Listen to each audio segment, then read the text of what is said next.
नमस्कार दोस्तों। ओम नमः शिवाय। सावन के इस पावन अवसर पर श्री जी गुड लाइफ परिवार आपके लिए सोमवार व्रत कथा लाया है। तो चलिए सोमवार व्रत कथा सुनते हैं। मान्यता है कि जो सावन सोमवार व्रत करता है या कथा सुनता है और पढ़ता है, उसके सभी दुख दूर होते हैं और समस्त मनोकामनाएं पूर्ण होती हैं। तो सोमवार व्रत कथा इस प्रकार है। एक समय की बात है, किसी नगर में एक साहूकार रहता था। उसके घर में धन की कोई कमी नहीं थी, लेकिन उसकी कोई संतान नहीं थी।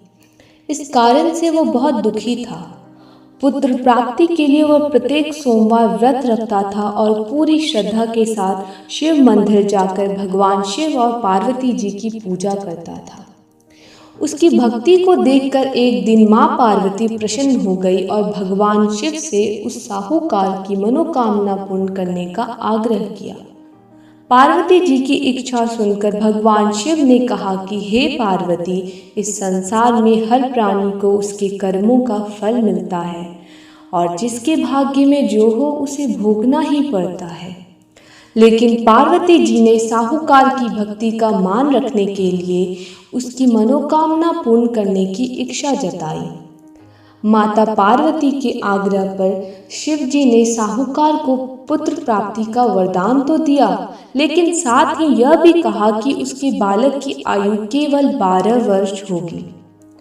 माता पार्वती और भगवान शिव की बातचीत को साहूकार सुन रहा था। उसे ना तो इस बात की खुशी थी और ना ही दुख। वह पहले की भांति शिव जी की पूजा करता रहा। कुछ समय के बाद साहूकार के घर एक पुत्र का जन्म हुआ। जब वह बालक 11 वर्ष का हुआ तो उसे पढ़ने के लिए काशी भेज दिया गया। साहूकार ने पुत्र के मामा को बुलाकर उसे बहुत सारा धन दिया और कहा कि तुम इस बालक को काशी विद्या प्राप्ति के लिए ले जाओ और मार्ग में यज्ञ कराना। जहाँ भी यज्ञ कराओ वहाँ ब्राह्मणों को भोजन कराते और दक्षिणा देते हुए जाना। दोनों मामा भांजे इसी तरह यज्ञ कराते और ब्राह्मणों को दान दक्षिणा देते काशी की ओर चल पड़े। रात में एक नगर पड़ा जहाँ नगर के राजा की कन्या का विवाह था। लेकिन जिस राजकुमार से उसका विवाह होने वाला था वह एक आंख से काना था। राजकुमार के पिता ने अपने पुत्र के काना होने की बात को छुपाने के लिए एक चाल सोची। साहूकार के पुत्र को देखकर उनके मन में एक विचार आया। उसने सोचा, क्यों ना इस लड़के को दुल्हा बनाकर राजकुमारी से विवाह करा दूं। विवाह के बाद इसको धन देकर विदा कर दूंगा और राजकुमारी को अपने घर ले जाऊंगा। लड़के को दूल्हे के वस्त्र पहनाकर राजकुमारी से विवाह कर दिया गया। लेकिन साहूकार का पुत्र ईमानदार था। उसे यह बात न्याय संगत नहीं लगी।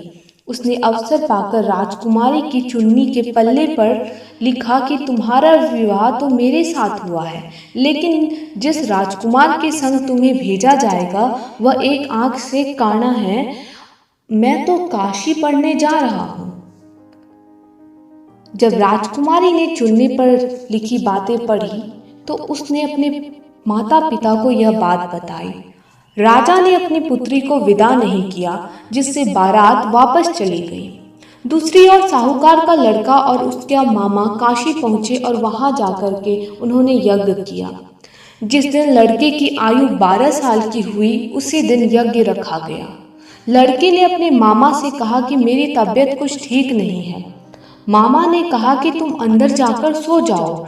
शिवजी के वरदानुसार कुछ ही देर में उस बालक के प्राण निकल गए। मृत भांजे को देख उसके मामा ने विलाप शुरू किया। संयोगवश उसी समय शिवजी और माता पार्वती उधर से जा रहे थे। पार्वती ने भगवान से कहा, स्वामी, मुझे इसके रोने के स्वर सहन नहीं हो रहे। आप इस व्यक्ति के कष्ट को अवश्य दूर करें। जब शिवजी मृत बालक के समीप गए तो वह बोले कि यह उसी साहूकार का पुत्र है जिसे मैंने 12 वर्ष की आयु का वरदान दिया।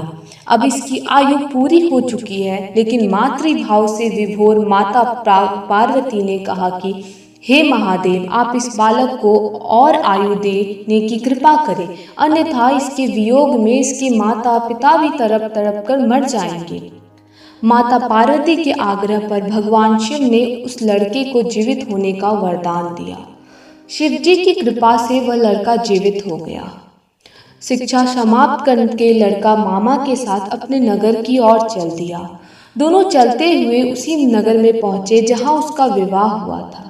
उस नगर में उन्होंने यज्ञ का आयोजन किया। उस लड़के के ससुर ने उसे पहचान लिया और महल में ले जाकर उसकी खातिरदारी की और अपनी पुत्री को विदा। इधर साहूकार और उसकी पत्नी भूखे प्यासे रहकर बेटे की प्रतीक्षा कर रहे थे। उन्होंने प्रण कर रखा था कि यदि उन्हें अपने बेटे की मृत्यु का समाचार मिला तो वो वही प्राण त्याग देंगे, परंतु अपने बेटे के जीवित होने का समाचार पाकर वह बेहद प्रसन्न हुए।